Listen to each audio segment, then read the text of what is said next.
അങ്കമാലി മാങ്ങക്കറി വെക്കാനായിട്ട് ഒരു മൺചട്ടി എടുക്കുക. അതിലേക്ക് സവാള നീളത്തിലരിഞ്ഞത്, കുറച്ച് ചെറിയ ഉള്ളി നീളത്തിലരിഞ്ഞത്, നമ്മളിതിനകത്തേക്ക് ചേർക്കുന്നതെല്ലാം നീളത്തിലരിഞ്ഞാണ് ഇട്ട് കൊടുക്കുന്നത് കേട്ടോ. അതിൽ ചെറിയ കഷ്ണം ഇഞ്ചി, അതുപോലെ 2 അല്ലി വെളുത്തുള്ളി, 3-4 പച്ചമുളക്, കറിവേപ്പില. വെളുത്തുള്ളി ഇട്ടില്ലെങ്കിലും കുഴപ്പമില്ല കേട്ടോ. പിന്നെ ഇതിലേക്ക് ചേർക്കുന്നത് കല്ലുപ്പാണ്. പൊടിയുപ്പോ ഹിമാലയൻ പിങ്ക് സാൾട്ടോ ഒന്നും ഉപയോഗിക്കരുത്. പിന്നെ വെളിച്ചെണ്ണ, അതുപോലെ തന്നെ വിനാഗിരി. ഇത്രയും ചേർത്തിട്ട് കൈ വെച്ചിട്ട് നന്നായിട്ട് സവാള ഉടയ്ക്കണം. കൈ വെച്ച് നന്നായിട്ട് തിരുമ്മി ഉടയ്ക്കണം.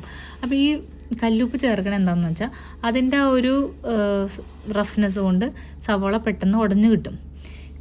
ഇല്ലാത്തവർ പൊടിയുപ്പ് ചേർക്കാം, പക്ഷേ ഹിമാലയൻ പിങ്ക് സാൾട്ടോ ഒന്നും യൂസ് ചെയ്യരുത് കേട്ടോ. ഇനി നമുക്ക് പൊടികൾ ചേർത്ത് കൊടുക്കാം. 2.5 ടേബിൾ സ്പൂൺ മല്ലിപ്പൊടി, 1 ടീസ്പൂൺ മുളക് പൊടി. കാശ്മീരി മുളക് പൊടിയല്ല, സാധാരണ മുളക് പൊടിയാണ് ചേർക്കേണ്ടത്. അതുപോലെ 3/4 ടീസ്പൂൺ മഞ്ഞൾപ്പൊടി. ഇത്രയും ചേർത്തിട്ട് ഒന്നുകൂടി ഒന്ന് കൈ വെച്ചിട്ട് നന്നായിട്ടൊന്ന് തിരുമ്മിയെടുക്കുക. അതിനുശേഷം നമ്മൾ റെഡിയാക്കി വെച്ചിട്ട് മാങ്ങ ഇട്ട് കൊടുത്തിട്ട് ഒന്ന് മിക്സ് ചെയ്തെടുക്കുക. ഇനി നമുക്ക് തേങ്ങയുടെ 2ാം പാൽ ചേർത്ത് കൊടുക്കാം. ഒത്തിരി വെള്ളത്തിലൊന്നും 2ാം പാൽ റെഡിയാക്കി എടുക്കരുത് കേട്ടോ. കാരണം മാങ്ങ പെട്ടെന്ന് വേവും.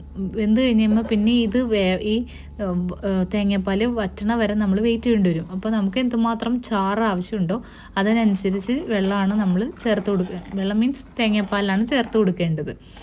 ഇനിയും ഇടയ്ക്കിടയ്ക്ക് ഇങ്ങനെ ഒന്ന് ഇളക്കി കൊടുത്തുകൊണ്ടിരിക്കണം കേട്ടോ. ഒത്തിരി പിന്നെ ഇങ്ങനെ ഒരേ വശത്തേക്ക് തന്നെ ഇളക്കണം. പല പല വശത്തേക്കായിട്ട് ഇളക്കരുത്. ഒരു സൈഡിലേക്ക് തന്നെയായിട്ട് ഇളക്കി കൊടുക്കുക. ഇടയ്ക്കിടയ്ക്ക് ഇളക്കി കൊടുത്തുകൊണ്ടിരിക്കുക. നമ്മുടെ കറി നന്നായിട്ട് തിളച്ചിട്ടുണ്ട്, മാങ്ങ വെന്തിട്ടുണ്ട്. ഇപ്പം നമുക്ക് കറിയുടെ പുളിയും ഉപ്പും ഒക്കെ ടേസ്റ്റ് ചെയ്ത് നോക്കാം. എന്നിട്ട് ആവശ്യാനുസരണം ചേർത്ത് കൊടുക്കുക. കാരണം നല്ല പുളിയുള്ള മാങ്ങയൊക്കെയാണ് നമ്മൾ ഇതിനകത്ത് ഉപയോഗിക്കണമെങ്കിൽ ഒന്ന് ചൂടുവെള്ളത്തിൽ ഇട്ടതിന് ശേഷം മാത്രം റെഡിയാക്കുക. അപ്പോൾ അങ്ങനെ വെക്കുമ്പോൾ പുളിയുടെ കാര്യത്തിൽ ചിലപ്പോൾ ചെറിയ വ്യത്യാസമൊക്കെ വരും. അപ്പോൾ വേണമെങ്കിൽ കുറച്ചുകൂടി വിനാഗിരി ചേർത്ത് കൊടുക്കുക, ഉപ്പ് അതുപോലെ ചേർത്ത് കൊടുക്കുക. ഇനി ഞാൻ തേങ്ങയുടെ 1ാം പാൽ ചേർത്തിട്ടുണ്ട്. തേങ്ങയുടെ 1ാം പാൽ ചേർത്തിട്ട് ഒത്തിരി ഇട്ട് തിളപ്പിക്കരുത്. കാരണം കറി പതഞ്ഞു പോവും. അപ്പോൾ അതുകൊണ്ട് എന്താണെന്ന് വെച്ചാൽ ഇങ്ങനെ ഒരു വശത്തേക്ക് ഇങ്ങനെ ഇളക്കി കൊടുത്തുകൊണ്ടിരിക്കുക. ചെറിയ തിള വരുമ്പോൾ ഇങ്ങനെ ഇളക്കി കൊടുത്തുകൊണ്ടിരിക്കുക. ഒരുപാട് തിളയ്ക്കാനായിട്ട് അനുവദിക്കരുത്.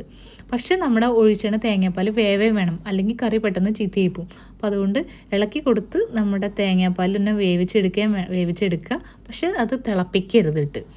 എന്നിട്ട് നമുക്ക് ഫ്ലെയിം ഓഫ് ചെയ്യാം. ഇനി നമുക്കിതിലേക്ക് മൂപ്പിച്ചൊഴിക്കാം. കുഞ്ഞുള്ളി, വറ്റൽമുളക്, കറിവേപ്പില, ഇത് 3ആണ് മൂപ്പിച്ചൊഴിക്കാനായിട്ട് ഉപയോഗിക്കേണ്ടത്. കടുക്, ഉലുവ ഇത്യാദി സാധനങ്ങളൊന്നും അങ്കമാലി മാങ്ങക്കറിയിൽ ഉപയോഗിക്കില്ല കേട്ടോ. അപ്പം ഞാനൊരു പാൻ എടുത്തു, അതിലേക്ക് കുറച്ച് വെളിച്ചെണ്ണ ഒഴിച്ചു കൊടുത്തു.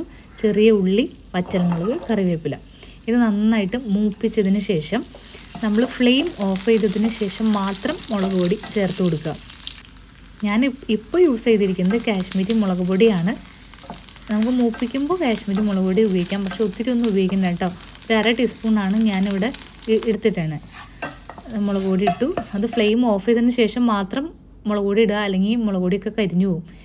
അപ്പോൾ നമ്മുടെ അങ്കമാലി മാങ്ങക്കറി റെഡി ആയിട്ടുണ്ട്. ഇത് തലേദിവസം വെച്ചിട്ട് പിറ്റേ ദിവസമാണ് കഴിക്കാനായിട്ട് ആ ഒരു ടേസ്റ്റ് ഉണ്ടാവുക. ഒന്ന് തണുത്ത് കഴിയുമ്പോൾ ഒന്നുകൂടി ഒന്ന് കുറുതായി കിട്ടും. അങ്കമാലി മാങ്ങക്കറി എന്ന് പറഞ്ഞാൽ ഒഴിച്ചു കൊടുത്ത് കിടക്കുന്നതാണ്, ഒഴുകി പോകുന്നതല്ല. അപ്പോൾ അത് പ്രത്യേകം ശ്രദ്ധിക്കുക.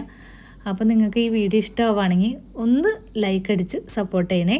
അപ്പോൾ നമുക്ക് വീണ്ടും കാണാം. ബൈ.